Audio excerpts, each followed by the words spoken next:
Russia, చైనాలకి ఉత్తర కొరియాకు ఉన్న option ఇండియాకు ఉండదు. అమెరికాకు కూడా ఉండదు. ప్రజాస్వామ్య దేశాల్లో ఇవాళ తీసుకునే ప్రతి నిర్ణయము రేపటి ఎన్నికలలో ఓట్లను ప్రభావితం చేస్తుంది.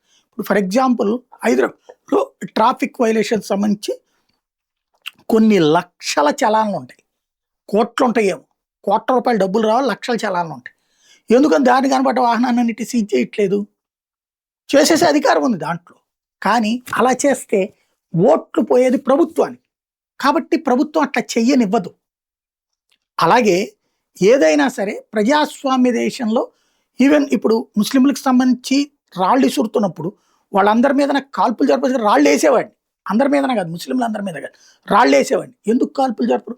మన ఢిల్లీలో పోలీసుల మీదనే రాళ్ళు వేస్తున్నప్పుడు కాల్పులు జరపచ్చు కదా, ఎందుకు జరపలేదు అంటే మనకి ఆ సింపతి. ఇప్పుడు ఫర్ ఎగ్జాంపుల్ దేశంలో 2 సంవత్సరాల పాటు ప్రతి ఒక్కడి హక్కు కాలరాసి అందరినీ బొక్కలో దోయించినటువంటి ఇందిరాగాంధీ ఆ తరువాత తను చేసినటువంటి తప్పు కారణంగా ఆమెను అరెస్ట్ చేస్తే సానుభూతితో ఓట్లేసిన మన దేశం చూసాం.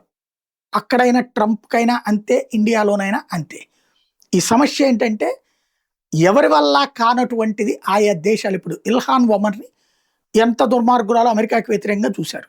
అట్లాగే మందాని ఏం వేషాలు వేస్తున్నాడో చూస్తున్నారు. కానీ వాళ్ళు ఏమైనా చేయగలుగుతున్నాడా? ప్రజాస్వామ్య దేశాల్లో కోర్టులకి స్వేచ్ఛ ఉంటుంది, వ్యవస్థలకి స్వేచ్ఛ ఉంటుంది, పాలకుడికి స్వేచ్ఛ ఉండదు, ప్రతిపక్షాలకి స్వేచ్ఛ ఉంటుంది.